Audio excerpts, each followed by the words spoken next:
Hey everybody, it's Jason Blaha here, and today I thought I would chat with you guys a little bit about a topic that I don't cover that often. And people will ask me every now and then, Jason, lots of people talk about overtraining all the time. You don't talk about it much. Do you not believe in it?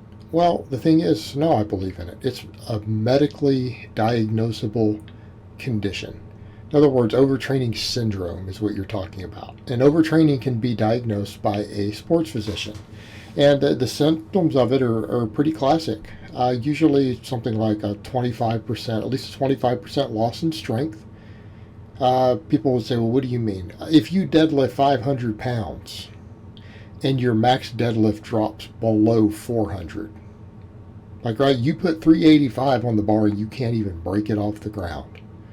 Your 405 squat, is doing really good. Then you put 315 on the bar and you just get stapled on the first rep. You can't even do it. Okay, 25% loss in strength. Usually elevated resting heart rate, right? Elevated resting heart rate, elevated blood pressure, intense muscle cramping, particularly when you're trying to sleep, or complete insomnia, meaning you're trying to go to sleep at night, but things like your low back and hamstrings cramp so bad that you can't sleep and you end up only sleeping for an hour or two every night. Okay, those are a lot of the symptoms. Like these are the symptoms that is diagnosed by, and then the sports physician or whatever will look at all of that and say, okay, yeah, we've reached an overtrained condition. Oh man, you've been training 5 hours a day for 6 months straight. So it's real. The problem is that it's not the big deal most people make it out to be. Now, is there such a thing as under recovering? Sure.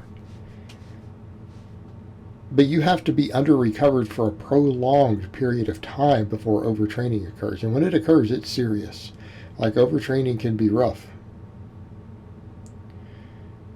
You guys have seen me get close to an overtrained condition. What did it take? Well, considering I'm in my 40s, I could overtrain easier than a younger guy. When I was doing max effort 7 days a week. What do we mean by max effort? Well, conjugate or West Side type max effort days, meaning you come in and you go to a 1 rep max lift, and I would frequently take them all the way to failure. Like, I would miss a lift, get stapled under a squat, get pinned under a bench, miss a deadlift. Right, I would take them up to a true 1 rep max very frequently, every day, and then 20 plus sets of high rep, high volume supplemental work afterwards. And I don't just mean tricep press downs. You guys remember what I was doing? And I did this for several months. I eventually started seeing the early signs of overtraining. Right, I started getting the signs: back cramps, insomnia, lifts going down, irritability. Right, I was starting to get the signs, but it took a long time. And I hit some big numbers in there. Would you guys recall, like near the peak of that, I hit a 615 deadlift. Finally got my deadlift back over 600. I hit like a 550 back squat. Shortly before we started seeing the signs. So it worked. But that's what it takes. So when people say things like, oh, well, overtraining, look, overtraining is not a good thing. That's been one of the things that's happened in the YouTube era, is that you've had jerk-offs have tried to spin overtraining as a positive thing, but they don't mean overtraining. They're just calling something overtraining. They're just using a catchphrase that is completely negative and overused, and trying to rename something else that is overtraining something positive. And I think the biggest example we saw of that was what? Just high frequency training, like training a muscle or something every day. They were calling it overtraining. I mean, idiocracy. And the only people who bought into that and use that are people who have no knowledge and no education of exercise science, right? Naive kids or people who are really ignorant. They heard it and said, oh, yeah, that's overtraining. As if it's a good thing. But that's not what overtraining means. Overtraining is a condition you reach. And what people need to understand, the reason I don't talk about it a lot is that I talk about optimizing volume. Right? That's what I do these days. It's what I do with my clients, what I do with my own training. We try to optimize everything. We try to build our work capacity and our general physical preparedness way up so that we can handle high volumes of training. Now, you can be under recovered and still not have reached an overtrained state. Okay? We can under recover because of food. We can under recover because of sleep. We can just be doing too much training loads that we're not correctly periodizing. Okay? I can do it. Being inappropriate in your loadings using the conjugate method could, in theory, reach that point. We can get to a point where we're under recovering, and if we're under recovering, performance will suffer. But that's not the same as overtraining. You have to under recover for a prolonged period of time before your body starts to reject it, right? Before you start seeing negative consequences, like at a health and medical level, and that's overtraining.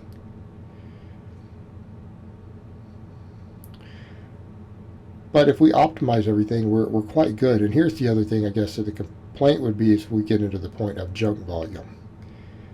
And a lot of times people will say that I personally do junk volume. And to some extent, there's some truth to that. I do a lot of it for restoration. I do a lot of it for active recovery. A lot of it just to stay in shape, burn through more calories, keep my conditioning up. Okay?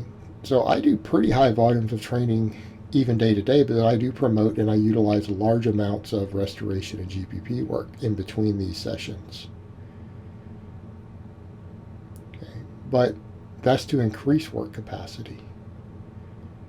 That's so that I can get more training done and recover from it, hopefully, and that if I do happen to ease into junk volume, that we can handle it. That are the only downside that you just don't make extra progress. You don't make extra progress from the extra volume that you're doing at a certain point. You're just doing it for no payoff. But we could also argue that from a hypertrophy and a training perspective, a small amount of junk volume is probably slightly better than doing too little if your goals are to be elite. Okay? If your goals are to be elite. Your goal is to deadlift 500 pounds, we don't need to go there. Right? It's just not necessary. Goal is to deadlift 700 pounds. Goal is to squat 600. Okay, might be necessary.